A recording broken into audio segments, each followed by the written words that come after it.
Hello, and welcome to the Tifo Football Podcast. I'm Joe Devine, and I'm here with Seb Stafford-Bloor. Hello, Joe. Hello.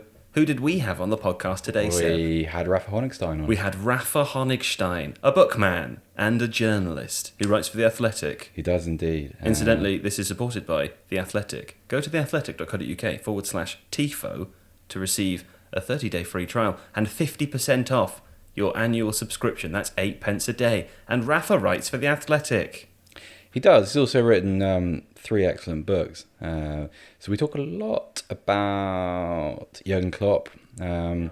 We look back at the German national team's defeat to the Netherlands. Talk a little bit about Bayern Munich. We did a little bit of tactics. We did a bit of tactics. We did Joachim Löw's future with the German national team, who may replace him eventually. And we did a book. So we're recording this on September the 9th, which is release day for Per Mertesacker's autobiography. And yeah, that's a great read actually. Rafa's going to talk about that a little bit, but it's it's really compelling.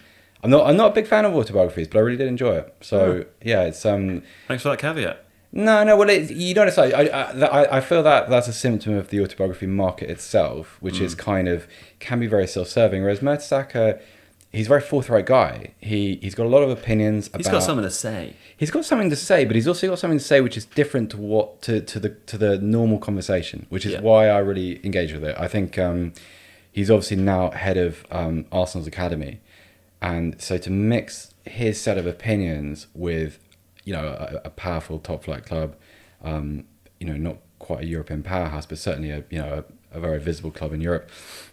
Very, very interesting, and it'd be fascinating. So do have a read of that. All right. Well, after you finished listening to our podcast, do listen to this first, please. Let's get our we'll priorities. leave it on in the background so that it plays for the entire episode. It's all about the stats, guys. Yeah. Incidentally, if you want to leave us a review, a lovely review on, I don't think it's called iTunes anymore, the Apple universe of audio, or if you want to... That doesn't sound right. I think that's right. The Apple universe of audio does not sound or right. If you want to rate us on the Internet Stars website, whatever those things are, you push the button, you press the key, it really does help us, so please do that. Click with the mouse. Yes. Yeah. Anyway, here is the episode. Thank you for listening.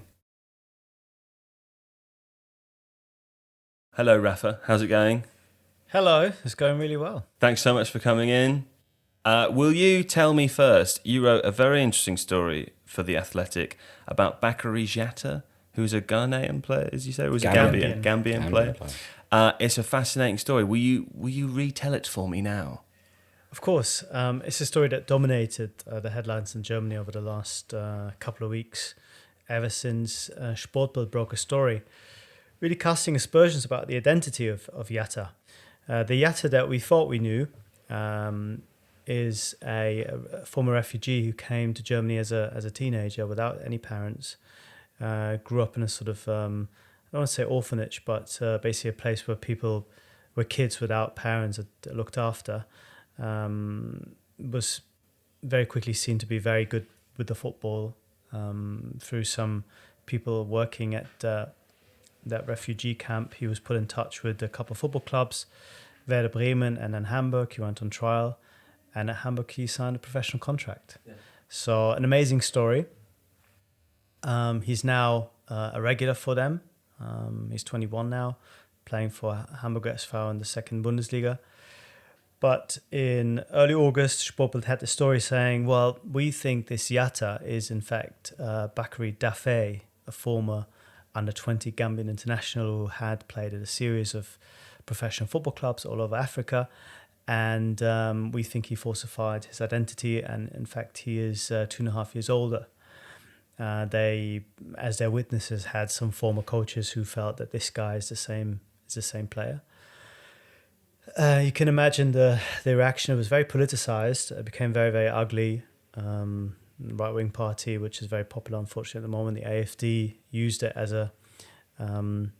basically as a stick to beat the refugee policy of the federal government, saying this is the sort of thing that happens. Our goodwill is being abused by these people on wrong documents, etc. But the denouement of the story is that the Gambian authorities sent over his passport. He already had that passport for a while, but they also sent over his birth certificate. And he is Bakary Jatta, according to these documents. So the 3 clubs who had appealed against the result withdrew their appeal. There was supposed to be some kind of key witness flying in from Africa. That didn't happen. And now the story is over. It could still continue a little bit because the under-21 coach Stefan Kunz has now said he might see if they can make Jatta eligible to play for Germany, which I think is still a couple of years away, the way the citizenship naturalization works. But it's more of a signal. And the Hamburger SV supporters and club, they've all rallied around him, and it's been quite moving to see his last game and standing ovations, etc. Rafa, what's the effect been on him personally? Because you mentioned that sort of how political the issue has become, and he is, at the end of it, a human being who's been, from what you've described, being used as a pawn to make various cases in the German political landscape. How's he dealt with this, and how's he balanced that with obviously trying to make a career for himself? Well, going by what Dieter Hecking, his manager, said, he had some really tough few days, certainly a tough few nights after he was jeered incessantly against Karlsruhe SC. One of the games that Hamburg won, where the crowd seemed to take the Sportbild story as given and was somehow blaming him and somehow sort of saying that you shouldn't be here. Thankfully, there's been lots of positive reactions from other managers within German football saying, this would never happen at our place. We believe that a guy who's good enough to play football should be treated as a human being, and we would never condone those scenes. So I think there's been a backlash against the backlash, if you will. But we'll see. I think as far as the sort of the judicial trial, as it were, or the appeal is concerned, that's all over now. But I think as a story, it might just resonate a bit longer because it does touch upon so many things that people are concerned with in Germany at the moment. The whole refugee issue it's very big, and he's been seen as as a face for that, rightly or wrongly. Presumably as well, it falls into the category of stories that exist now when the truth of them doesn't really matter anymore. I mean, if it's talked enough about over a course of weeks, or if the story is big enough initially, then whether or not it is proved or disproved after a couple of weeks, the sentiment can still be pervasive afterwards. Well, some people want to believe what they want to believe. I think if they want to believe the story, if they want to believe that this is a guy that's cheating the system, that shouldn't be here. He's an emblem for their prejudices, essentially, isn't he? Got into Germany on false pretenses, etc. They will continue to believe that. And we've seen that in some of the rhetoric that's being used. It's saying, well, passport from Gambia, what does that mean? A few dollars buy you any passport in Gambia. So there's racism, there's anti-refugee rhetoric, and that won't cease. But I think it's also, if you want to put a more positive spin on it, it's also brought out, I think, the quite unique power of football, whereas the Hamburg fans and the club have basically said, essentially we don't really care. You play for Hamburg and you're one of us. Of course, they're happy that it has been resolved and he is Bakary Jatta, not Bakary Defe. But at the same time, I think they were making a wider point that you belong to us, you're part of the family now. And I think Kunz is kind of saying similar things. So it's it's a tug of war and a very sensitive subject. But I think it's brought out both the good and the bad within German society. The other big story that's coming from Germany at the moment, and we must preface this by saying that we are recording this a week in advance of its release, so I believe that Germany are due to play another game as part of the international break.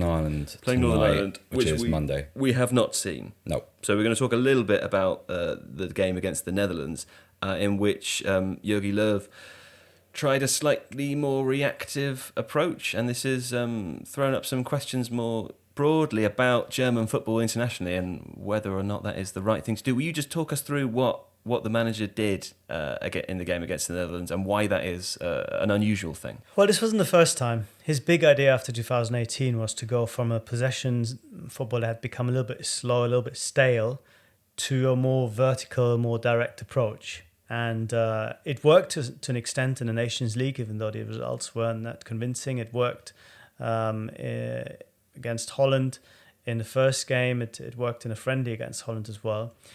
The issue is, though, that it does rely very much on Germany finding that trigger point and being really strong in transition, and then putting the guys up front, namely, if he's fit, Sané, Werner, and Gnabry into these positions. Now, Sané being injured at the moment, that role was played by Royce. He looked a little bit uncomfortable, and the problem was that Germany didn't quite get the balance right between being solid in defense, but at the same time being aggressive and trying to use those moments to really catch out the Dutch. It worked in very isolated spells, but the longer the game went on, the Dutch realized that there were certain areas in midfield that were basically vacated because Germany was so deep. Started playing around, Germany got tired, Germany got sloppy. They never really got into dangerous areas themselves anymore, and little by little they were overwhelmed and were sucked in this very passive and very negative approach. And the players all came out saying, this is not really how we want to play. This is not really in line with our abilities, in line with our aspirations as a side. So for Löw, it was a very uncomfortable evening because it looked like the sort of match that a manager really got wrong. And then perhaps more tellingly, wasn't able to rectify. He wasn't able to push the team out, wasn't able to settle them down, wasn't able to give them a different sense of rhythm with the ball in midfield. And he basically stood and watched as this Germany team disintegrated and conceded 4 goals in 45 minutes at home. So it was a very poor night, which threw up lots of different questions. Rafa, can we go back, just to a few months to his decision to end the sort of the collective Mats Hummels, Jerome Boateng, Thomas Müller era? Like, we're in England, we don't really know what it is to transition between successful eras. But that is, I still don't quite understand that, because I understand those players, possibly Hummels and Müller, maybe a little bit beyond their physical prime, arguably. But what's the justification for that? Because surely a sort of any reimagination is generally helped by those sort of totems of the past in a way, isn't it? Or is that not what did he see it as a clean break? Löw saw these totems of the past being more like obstacles on the path to a new Germany. And I guess his thinking is, if I keep Müller in the team, every time Müller does not play, it's a story. Yeah. Every time Hummels doesn't play, it's a story. Every time Boateng is being left on the bench because I want to give one of the younger guys around it is a story. And these guys are vocal players. These guys will not walk away from microphones. Are they political players in that sense with the press? Yeah, a little bit. Yeah. Some more than others. Hummels certainly very political, very outspoken. Müller to an extent as well. Boateng more quiet, but at the same time, you don't. There's a logic to it. If you, as Joachim Löw, feel that come 2020, the actual Euros, these guys are not likely to be in your starting 11, it does make sense to have a clean break now, and then give these others the space and time. Where I differ with Löw a little bit is when it comes to looking at Mats Hummels' ability. I think still Hummels is someone who, yes, might not be the fastest of players, but it gives you that control from the back, plays beautiful balls out from centre-back positions. It's very difficult to press because he's technically very good. It's good in the air, takes responsibility. Löw felt he can do without that because I guess he feels the likes of Rüdiger and Süle and Tah are good enough. And also unspoken sort of subtext is perhaps Hummels being very vocal and being a strong character wasn't always so easy to handle inside the dressing room. So there is now a clamour and a call for Hummels to be let in back into the fold. Oh, especially after the way they defend. Because that's the thing. You talked about his elegance on the ball and how composed he is. That was absolutely the opposite of what Germany were against Holland. It was chaos. It was difficult to watch, actually, because obviously you have that direct comparison at the other end of the pitch. Virgil van Dijk is, anchoring Dutch side, obviously.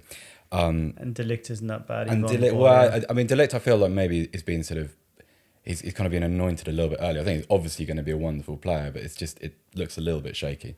But it was really strange to watch. And I can imagine if I was a German on Saturday morning, and I've got Hummels and Boateng not involved, almost like a point of principle. It's a very hard thing to look beyond. That happened in England. It has happened in England. Yeah. Happened with Terry, Ferdinand, Löw has made up his mind, and I think it's going to be very, very difficult for him to change it and to track back, both in terms of presenting himself as someone who changes his mind in the public, which I don't think he wants to do, but also maybe internally selling that to the rest of the team. Now, however, if Rudiger misses out on the Euros, if his injury problems persist or he picks up another injury, if somebody like Süle doesn't make it, who's now sort of seen as the new best centre-back that Germany have, then I think Löw might be forced to bite the bullet, because I don't want to see them going into the Euros with Tah and Ginter, for example, at the back, or Niklas Stark. I think that'd be quite worrying. What is his future, Löw? I mean, because obviously there's a little bit of a question mark about his future after the last World Cup, naturally. What's the expectation in Germany about what happens, presumably after 2020? Is that a natural jumping off point for him? And if so, what happens next for Germany? Well, the assumption is that I think that Germany will play a decent Euro, and then Löw will be given one more shot at a redemption at the World Cup in 2022. But that is based on the assumption that Germany do not disgrace themselves at the Euro, do not do something stupid, like get knocked out in the quarterfinals, for example, which would probably be seen as unacceptable at this point.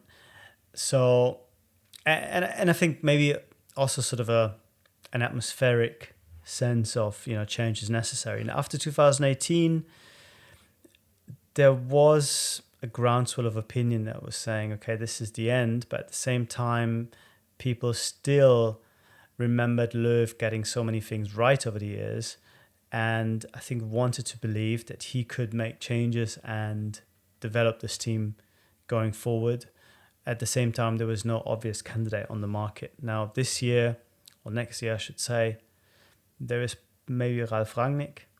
There's maybe Thomas Tuchel. Who knows what happens with him at PSG? There could be one or two names which, just by being there, might create a different kind of dynamic. Yeah. But if everything works out more or less as people hope for, then Löw will be able to continue until 2022.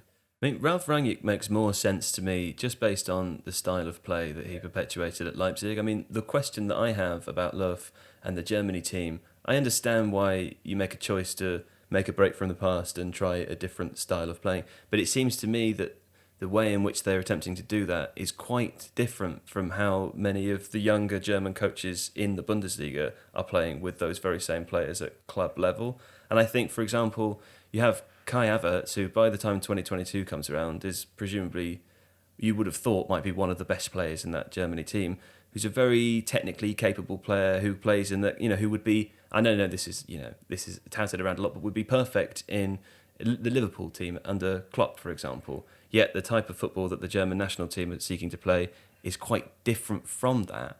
How did he come to that decision about how to play? Is it based on personnel, or is it based more broadly on how he thinks he needs to develop tactics over the next 10 years? I think Havertz might be a little bit lost in the Liverpool side. I think it might be too frantic for him. He's more of a player that wants to have the ball, more Mesut Özil type character, a real number 10, I think, in the making, a real playmaker.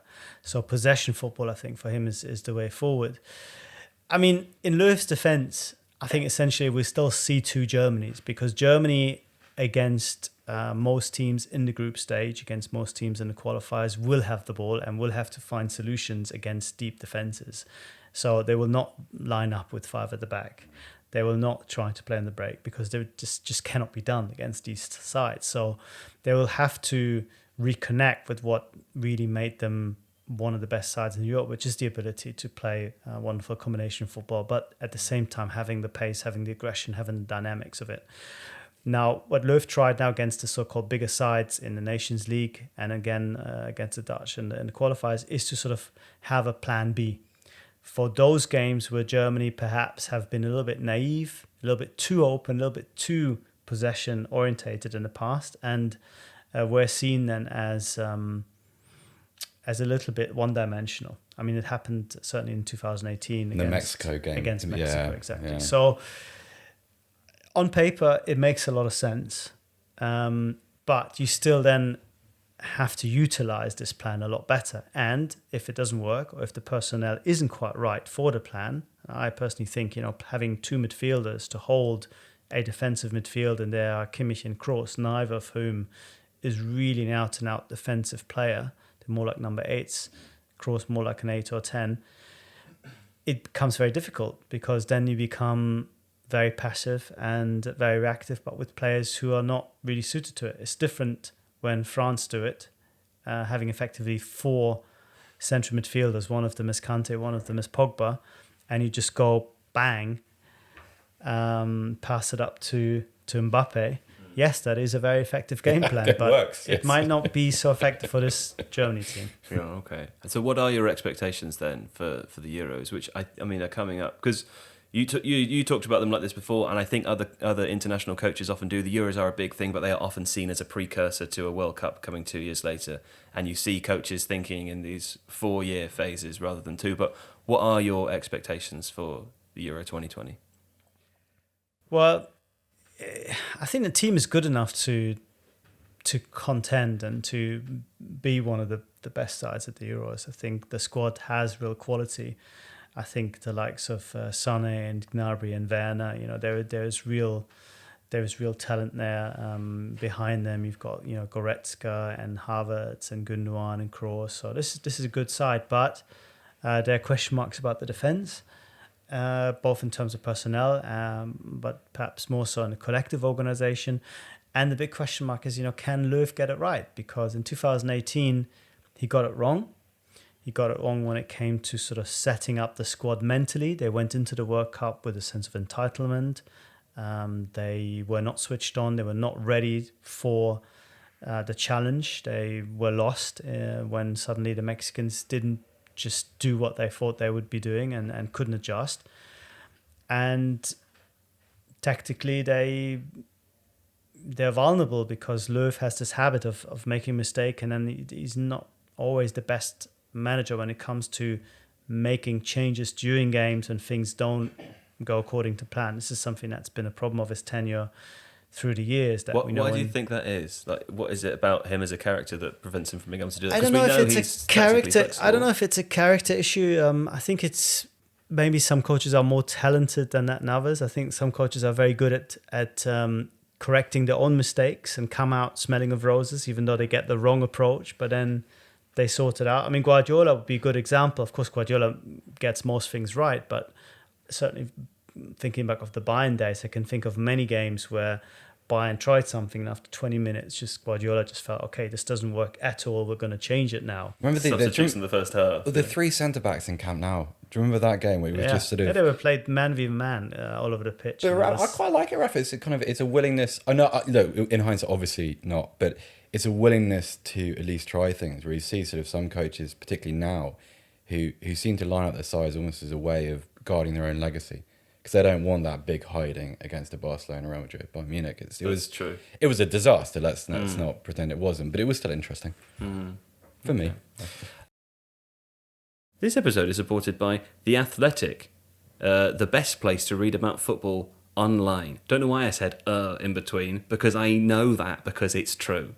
Go to theathletic.co.uk/Tifo and get a 30-day free trial and 50% off your Stop Laughing annual subscription. 50% off an annual subscription. That's 8p a day. And guess what? Rafa writes for them. And Rafa's written, and we kind of already did, sometimes when we do this bit, we talk about an article that the person has written, who is on the show. But we did that at the very beginning with the Bakary Jatta. There's a lot more than that, though, on there. I mean, Rafa's probably, inarguably, sort of the UK's biggest German expert.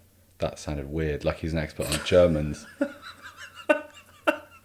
Yeah, no, I think no, but you know what? He's more of a German expert than you or I are. That's true, combined. So it's true. So no, I mean, I would summarise what the Athletic do by saying that they hire mainly German experts. They want most authority. of their writing is about German people and culture. Well, good access as well. He's very well connected. He knows a lot of the players. He's interviewed a lot of them. He's written books with a couple of them. We made a video of one of his pieces. We made a video of one of his pieces. What was that about? It was about a Jurgen Klopp team talk, and it's kind of written with first-hand quotes from Jorginho Wijnaldum. It's really good. And it has pants in it. It does. Cristiano Ronaldo pants. Yeah. What do they call them in America? Not pants. Knickers. No. Pants are trousers in Underwear. America. I don't know. It's talking about a man's... I feel like the more we discuss this, cloth. the more risk we run of being put into a different kind of YouTube category. Yeah. So probably stop that. That's true. But anyway, do visit The Athletic, www.theathletic.co.uk/Tifo for a 30-day free trial and 50% off an annual subscription. It's really worth it. Back to Rafa. Can we talk about Bayern Munich, please? Because it's been a very interesting summer for Bayern Munich. We know that they brought in Philippe Coutinho towards the end, which presumably it doesn't seem like was their first option. Am I right in saying that? I think that is correct. Okay. Was he anybody's just first double option, checking? though? I wasn't sure. But their summer, some of the fans seem to think it hasn't been that brilliant. They did spend quite a lot of money. They did bring in Michele Cuisance as well. He's there's actually an article on the Tifo Football website about him. I think he's I don't think he's a signing for now, but he's a really, really interesting player. Lovely left foot if you want to have a go on YouTube. But there are also supporters seem to still be slightly unsure about Niko Kovac as well. I haven't really asked you a question, but discuss. There's so many things. There's so many things to say about Bayern. Broadly speaking, here's some specific questions. Was the summer actually under par, or are there various reasons for why things didn't come off? And what do you think of Niko Kovac? Because he hasn't really proved himself yet, has he? Well, let's start with the transfer market. I think Bayern got a few things wrong, but not everything was down to their own fault. With Leroy Sané, it was a very messy and very public courtship, but it was coming to the point where they could close the deal. And then he got injured in a game that I think he and the people around him felt was perhaps not a game that was necessary for him to be on the pitch. Yeah. With the deal in the background coming very close. Yes, City might not have seen it that way. City might have thought that point quite rightly. He's our player. Guardiola famously doesn't really care so much about what players think and what the bigger situation is. He felt he needed him because Mahrez wasn't available with that weird medical treatment situation from Algeria. Yeah. So he played him. And of course, after 9 minutes, he got injured, which is a bit of a freak occurrence because you don't rupture your cruciate ligament every time. So it didn't work out for Bayern, and then they had to scramble and had to do something else. And having had such a hard time finding someone who was going to be a new Robin, a new Ribéry on the flanks for them, they basically then did something else. Said, okay, we can't get that kind of player, certainly not now, certainly not someone who maybe is only there until we can get Sané 6 or 12 months down the line. So let's just see if we can just add something up front in those areas, while at the same time not closing off the options of our real targets, which is both Sané but also Havertz.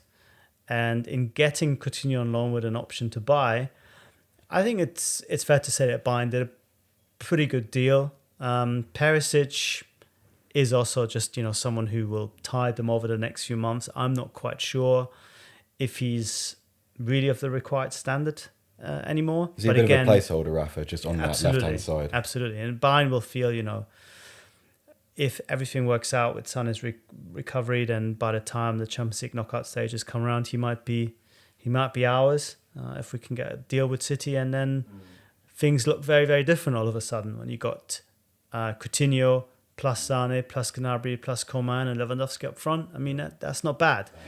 I think to go back to your question, sort of the wider disquiet, if you will, I don't think it's so much the substance that rubbed people the wrong way. It was the noise and the sense that Bayern are a little bit rudderless and are pursuing lots of people and are not really being able to sort things out. And in a way, Bayern are a victim of their own success here because they started the transfer market having already signed 2 World Cup winners in Hernandez and Pavard. One of them was signed in January, the other was signed in March, but both deals were basically done months in advance. So that raised a reasonable expectation that other big names were to come very quickly. But then nothing happened until the end of August. So people got understandably very, very nervous. And this is all tied in with this perception that Salihamidzic, who's not very eloquent, is perhaps too inexperienced for this important job, and is perhaps in combination with Kovac, who has had success by winning the double, but also perhaps not quite at the cutting edge of management. That sort of the sporting leadership of Bayern is not quite what they need to build a team that can challenge for the Champions League again. So there is that doubt, and that doubt will only be allayed if Bayern play a lot better this year and get much deeper in the competition. Can we say as well that, I mean, it mustn't be understated how big a transition it is away from having Robben and Ribéry. I mean, they're just like unbelievable footballers. To have both of those players at one club for such a long time at the same time is already an incredible achievement. And then they kind of changed the way that football was played there for a while with the whole inverted wingers thing. I'm not saying it was totally new, but it was... I don't know, Joe. I mean, like, I feel like, not Robben, but certainly Ribéry has been quite peripheral for a few years now. It feels like, I don't know if that's fair, but it just feels like he's been, naturally because he's getting older, but in terms of his relevance to Bayern's success and their role in the European game. But there's a symbolic transition happening now. Yeah, of course. I just feel like Bayern, maybe they've had a really long time to kind of address this situation. I mean, that's my outsider's ignorant perspective. Yeah, it's very, very critical. No, but I think that's a fair point because this hasn't happened overnight. I mean, they've been looking for replacements for years now. For a long time. And in Gnabry and Coman, they have players who seem capable of growing into solutions, as you will. But at the same time, I think Bayern felt that we needed somebody who's a little bit more of a difference maker individually, who's on a slightly different level, to really give us that extra bit of edge on the flanks that we will now lose, even if those two were really glorified substitutes over the last 18 months or so. It was nice to have Robben and Ribéry in reserve. Now you have Alphonso Davies, who's a teenager from Canada, who is talented, but not in a situation where, you need someone to do something in the last 16 Champions League game against Liverpool at home. Who are you going to call upon? So I think there was a need to add to their options on the flanks, and they did so in a fashion by bringing in Coutinho, who of course can sort of start on the left and then drift inside as he did for Liverpool, or change the system slightly, or have Perisic as well in reserve. So it's not the worst of transfer windows for Bayern, but again, I think they didn't do themselves any favours by the way they conducted some of those negotiations, being very vocal about Callum Hudson-Odoi, for example, and by raising expectations perhaps to a level where they're a little bit unreasonable. And this is Bayern's problem sometimes. They just get a little bit ahead of themselves. Uli Hoeneß in February appeared on a TV show saying, you don't even know how many players we've already got lined up. So, all the Bayern fans are kind of rubbing their hands. And then nothing happens, which made them look a little bit... Hasn't developed the habit of thinking before he speaks, Uli Hoeneß, has he? Yet? Well, I think they were convinced that the likes of Hudson-Odoi, for example, at that point, that it could get them over the line. And, who's to blame effectively, it's hard to say, but communication and sort of a PR unified way of putting across the club's message has never been one of Bayern's strong points. And the way that they handled some of the negotiations, I think, brought that into sharp relief yet once more. Joe, can we change tact and talk a little bit about Jurgen Klopp? Yeah. Because I read Rafa's book over while I was on holiday, Bring the Noise. It's great. I felt like I got to know a little bit more than when someone starts to manage Liverpool, they become infused by all that mythology, and it becomes someone like Klopp eventually becomes an extension of a Shankly, Paisley, and it's excellent because it actually the background detail is superb. I want to know what is we're sort of about 3 weeks removed from him talking potentially about a sabbatical should he ever leave Liverpool before moving on. What is his career's trajectory from this point post European Cup, factoring in things like the German national team job? Where is he? Because I see him as someone, a wonderful manager, obviously, but someone who's, sorry for using this word, but the project that he represents applies in specific parts of the football world. Like Anfield is a very obvious place for Jurgen Klopp to be successful. Dortmund, of course.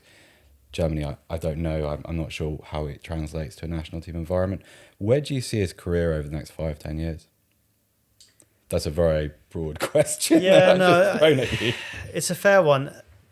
It's tough to answer because everything I've heard from him and people around them is that he doesn't necessarily have these long-term plans in place. I don't think he necessarily feels, okay, 7 years at Mainz, 7 years at Dortmund, 7 years at Liverpool, 2022, my 7 years are up, then my next stop. He's not Guardiola, is he? He's not Guardiola. He's not Mourinho, who's already, sort of, if he was Mourinho, he'd be already sort of negotiating with other clubs and see. He'd be on television acting as a pundit, presumably, just making sure everyone knows he's still there, he's still available. I don't know about that, but he would certainly try to leverage, I think, his position, and in a way that's almost a problem for LFC, because the natural thing now would have been to give him a new contract for more money.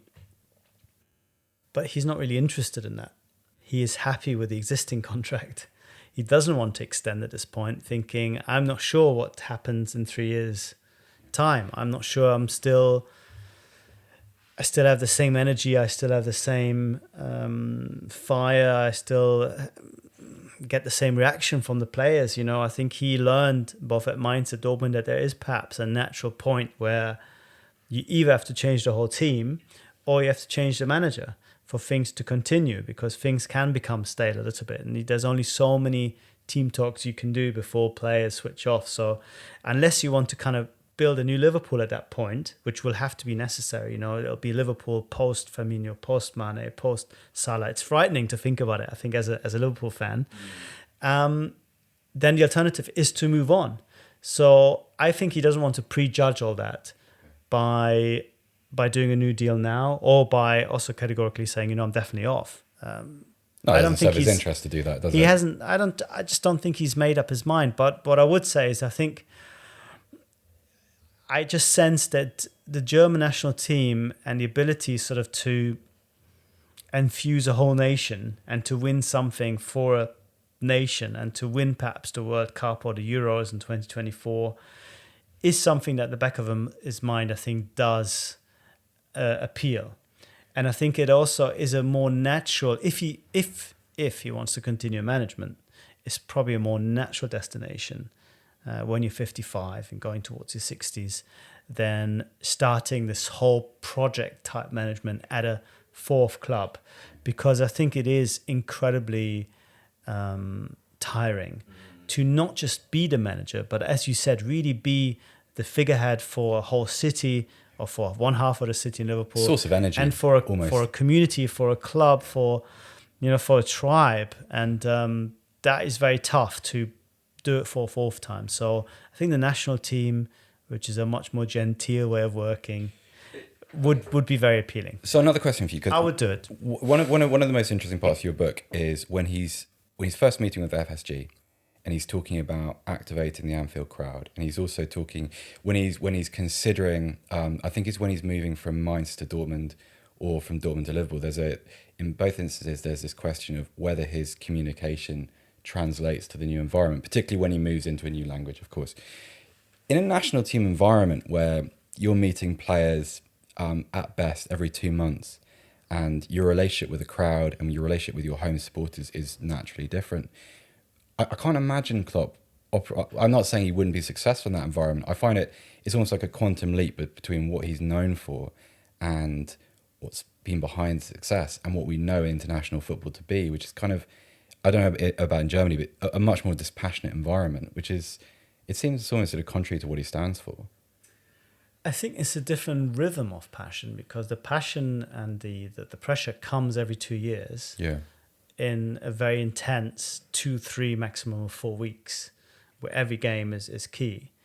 In between that, you have a lot of time to just develop things. Of course, you don't have a lot of time with a team, but you have a lot of time to think about things, a lot of time to, to decide who are the right players for me. And in a way, of course, there's fewer moments where you can do real coaching. At the same time, there's more management in the sense that you can really pick your team. As a club manager, you have to be in charge for 3 or 4 years before a team is really your team. And even then, there'll always be players who cannot be sold or have to play because they're so important for the team. National manager, as Löw has now done, takes 3 of the biggest players, and from one moment to the next, they're gone. So that comes with a kind of power that club managers rarely have anymore, because they can't get rid of these players even if they want to. So yes, different. But the one thing that I have learned about Klopp, and the one thing I think that everyone knows who's worked with him, is the guy is super smart and he's adaptable. And I think he would figure out how his way of working and the slightly different requirements of being a national manager, how these two things would work together. And I have no doubt that he'd be very good. This is another thing, he'd be so popular. I mean, he'd be like the equivalent of, I don't know if there's an equivalent. He'd be like the most popular man in Germany, taking over the most important team in Germany. Is that already the case? If Löw was to walk out tomorrow, would he be the popular choice already? Oh yeah. I mean, it's not just a national team. Dortmund would take him. Yeah. Bayern would love to have him. I think even Schalke would love to have him. Could he? Bayern Munich, given the things he said in the past, could he ever manage Bayern Munich? Is that politically possible? I think it is. I don't think he is as categorical as people would like to see him. Yeah. I think he's quite pragmatic, and I think he wants to be at a club where people, of course, need to buy into his ideas, but he also wants to be successful and wants to be given the opportunities to kind of put his football in motion and put that on the pitch. So he's always been, I think, privately fairly open to the Bayern idea, at least in his communication with Bayern. But at the same time, I think because he went a different path, Dortmund, Liverpool, more for sort of pragmatic reasons rather than, let's say, ideological ones, I think going to Bayern is going to be very difficult. And it would seem more natural for me to see him stay at Liverpool until he feels the job is done, one way or the other. And then if he still wants to coach, then maybe go for a different style and a different rhythm, which I think by then might be very attractive. Just that bit more distance that you can have from putting the cones out every day. It's a different stage of life as well. He's getting older. You don't want necessarily to be 330 days a year on the training pitch, I'd imagine, as you young family. I think people just want to be around him, right? I mean, it's very rare that you hear that there's been some kerfuffle or friction at a club that Klopp is the manager of. And I think, similarly to Guardiola, people want to work with him. But I think the difference is that players want to work with Guardiola because they are an admirer of the type of football. Whereas I think players want to play with Klopp for the same reason, but also because he's so cool. Like I want to be friends with that guy. I want to be around him all the time. He has a magnetism to him. He definitely. does, and that kind of that hangs over all of the other bigger egos in a dressing room. And I think with some of the issues that you've been describing, Löw have with Germany over the last couple of years in terms of deselecting or selecting big names and what happens when you have a player that you have to play. I think having Jurgen Klopp as the manager of that team would kind of dispel many of those issues because everybody loves him. Or is that naive? Have I been struck by No, I think by and large love? people do appreciate him as a person, but the bigger story is that they feel a little bit like Guardiola, but in a very different way, that he helps them play well. He helps them to perform well as players, but also as a team. And that ultimately is the reason why any player follows a manager. If they feel that, this guy helps me, this guy makes me better, this guy increases my chances of winning things, of scoring goals, of making more money with a big contract, I love him. And I think with Klopp, it's probably more on an emotional basis than with Pep, who's more technical. But I'd say the net effect isn't all that different, because with Pep, also the attraction for many players is, if I go there and if I receive that kind of coaching, even if it comes without the arm around the shoulder, without the hugs, and maybe the empathy that Klopp brings, it'll help me as a professional so much that I want to be there. So, that is what coaching really is helping players perform, and both of them do it really well. It's really interesting, the list of players who under Klopp have existed in a certain sphere within the game. So even going back to Dortmund, it's like a Henrik Mkhitaryan and Shinji Kagawa. Like now, if you think of what struck me is, if you consider the reputations of players like Sadio Mane, Roberto Firmino, Mohamed Salah, like by popular consensus, all really good players before they arrived at Liverpool and before they were managed by Klopp. But now they're actually stars of the game. And Van Dijk is the same, and Jorginho Wijnaldum. Like when he joins from Newcastle, no one thinks that's a transfer upon which European cups are going to be decided in the future. And okay, he wasn't hugely relevant in last year's final, but on the Klopp, you've seen actually the range of the player. It's extraordinary. Like if people haven't seen, and we're not going to dwell on it anymore, but if anyone hasn't seen that Holland win in Germany, like go back and look at Wijnaldum's performance, because 3 or 4 years ago, that Wijnaldum's not capable of being that player. I don't think, anyway. So his effect on him is amazing. It really is. Well, there's two things to this. One is having a team that works. Every player just suddenly looks better. Yeah. You have players like Robertson or Henderson, players who individually wouldn't have received a lot of attention, a lot of plaudits, but because they're part of a team that works, it brings out the best of them, and people respond to them and feel that these are great players, which they are. And there's also the emotional part of the coaching, where Klopp, I think, manages to push people's buttons and gets a tune out of them. Now, Mkhitaryan is an interesting one, because he is the only guy that Klopp never managed to get to perform. He only ever played well under Tuchel for 1 year, and he's been very disappointing for every manager ever since, before and ever since. Rafa? It's impossible to know. I mean, he seems to be very prone to confidence, loss of confidence. Seems to be not resilient. Seems to be very easily lost in games. Very, very difficult to say. I mean, Tuchel got him to read a couple of books. One of them, I think, is called Tenors of the Inner Mind or something. It's a pretty famous book by a sports psychologist, I think, which worked. But Klopp wasn't able to do it. Successive managers at both Man United and Arsenal weren't able to do it. So I think he's a guy who unfortunately just doesn't seem to be able to bring his immense talent onto the pitch on a consistent basis. We've got questions, Joe? Can I ask one more question based on what you just said? Have you heard of many other instances in where a manager has asked a player to read a book? I've never heard that before. I'm just curious. I mean, it might just be me that I haven't heard that before. But I bet anything you like, Brendan Rodgers does it, whether we know about it or not. It's such a Brendanism. It's so, yeah. You can see it, can't you? Read a Dan Brown. You'll love it. That fascinates me, though. Have you heard that before? I'm sure there must have been incidents, but I can't think of one at the moment. I mean, the Tuchel one is quite famous because Mkhitaryan was struggling so much under Klopp, and then became this fantastic player that was wanted by absolutely everyone in European football, and ended up going to Man United for a lot of money, and then wasn't able to replicate his form once more. Walter Winterbottom used to he used to try and get players to read the Iliad by all accounts. Really into it. Loved it. Wow. I mean, it's kind of like that's boring, sort isn't of an arcane version of Andre Villas-Boas back in the 50s, who were a bit detached. He did actually play, but he liked his classical literature. Or literature, I suppose, but yeah.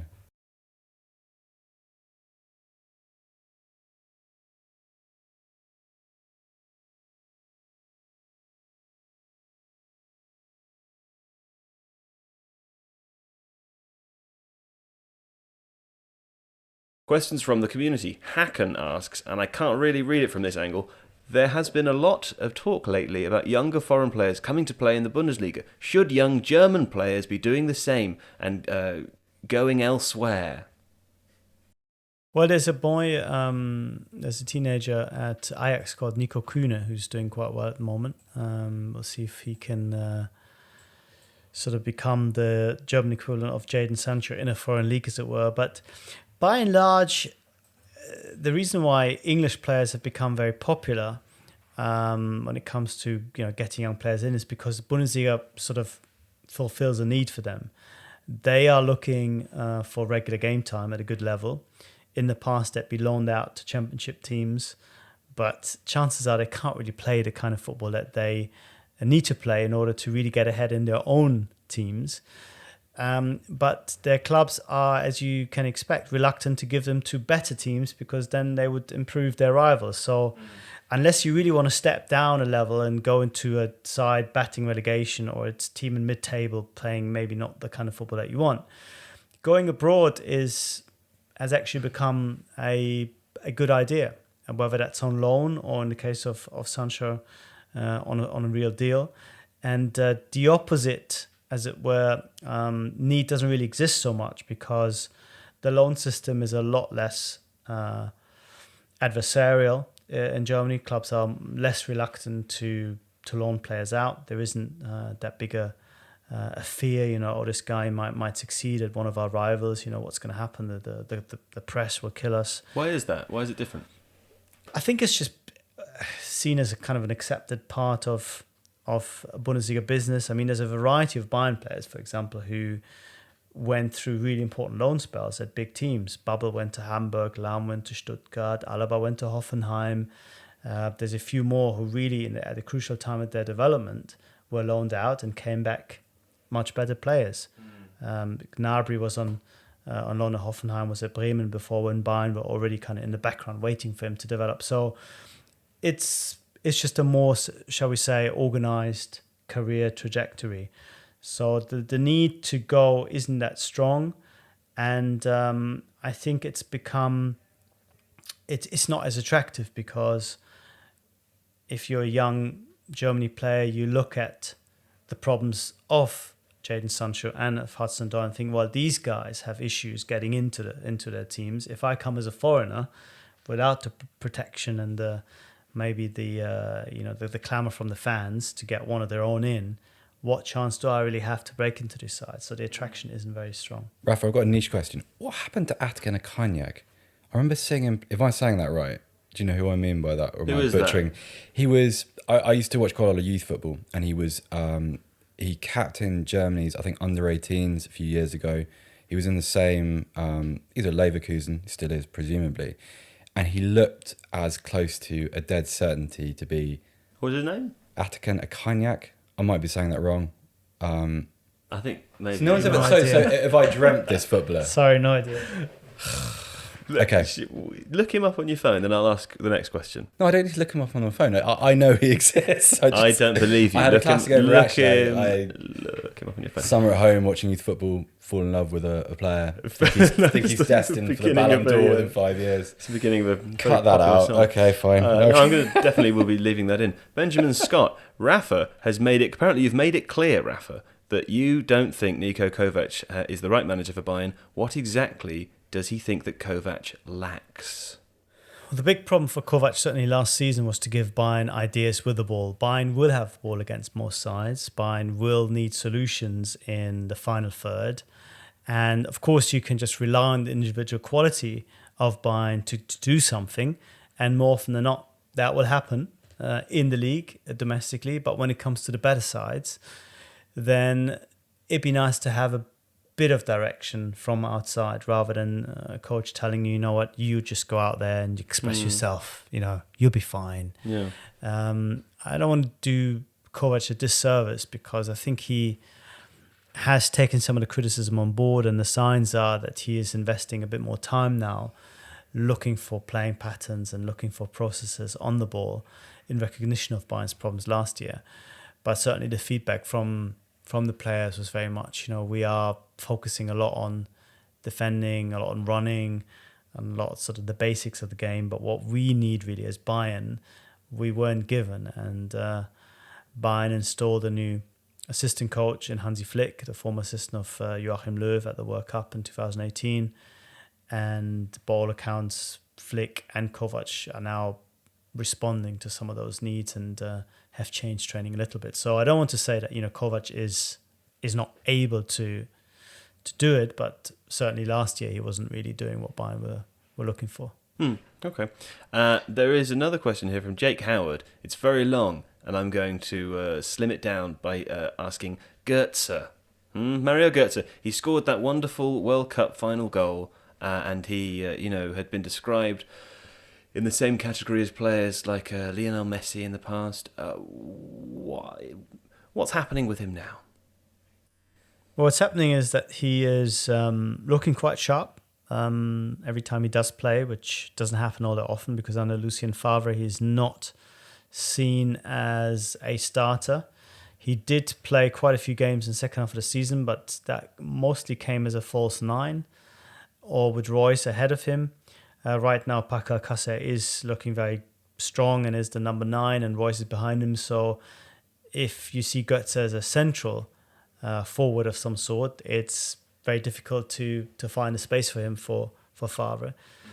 I think the good news is that Götze seems to kind of have made peace with the situation and perhaps no longer feels that he's under pressure to justify this German Messi tag and the insane expectations that followed him when he initially broke through and then made the move to Bayern. And I think most people will see as a mistake. He still thinks it was the right move, or at least it was at the right time, the right move.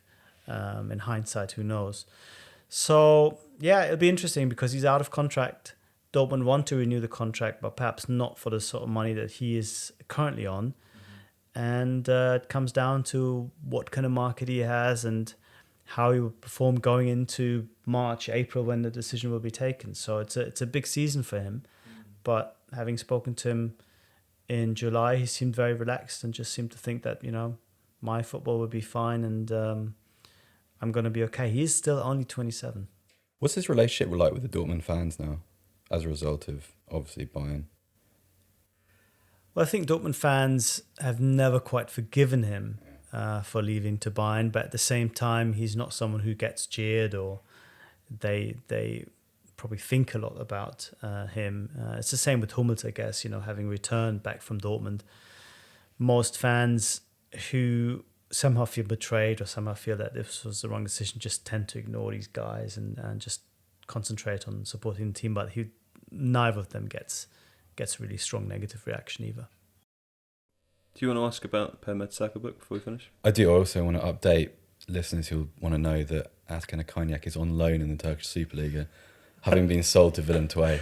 And that's why you are the scout. I thought he was going to win 100 caps for Germany. Remember that name? Yeah, I don't think that's going to... If anybody's edited my works out there, can they delete any article in which I've referenced him just because I feel that's... Okay. Cool guy. Rafa, we're recording this on the Monday, 9th of September, and it's release day for Per Mertesacker's autobiography. It's actually translated by my fiancée. Just a nice little neat symmetry there. I've read it. I actually love the book because Mertesacker's an interesting guy. He's really forthright. There are, especially the bits about what really stuck with me was he built his own conditioning program around his career. He actually took it upon himself, which, okay, he's an unusual size and shape for a footballer. He had injury difficulties as a youngster and he was, almost given up on several times. Do you think it just, for me, and this isn't really an open question, it's a statement which I'm hoping you'll agree with, given the way the world is now, given the way the football world is and how congested the calendar is and the exertions placed on young players, how important do you think it is to have someone like that, a kind of an original thinker in charge of a top flight academy, like a really prominent academy? This question is getting worse by the second. I like it. It's very long though. Do you see what I'm getting at? Because I like the idea of someone who's willing to think outside the box, willing to encourage young players to take responsibility for their careers, given how much physical pressure they're now under.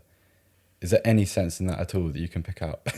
Yeah, no, absolutely. I think having spoken to people who have seen him work now at Arsenal for just over a year, I think players and certainly parents respond to him because of his own history, because he was someone who had to do extra stuff. He was not gifted necessarily technically to just succeed. It was, with him, it was all work, and it was all, as you said, taking responsibility and thinking about, how can I get better? What can I do? And I think, the idea of education and sort of self-betterment is something that does resonate and that is necessary, because professional English football, I think, over the last few years, perhaps went into youth development a little bit too early, in the sense that they wanted players just to specialize on being footballers.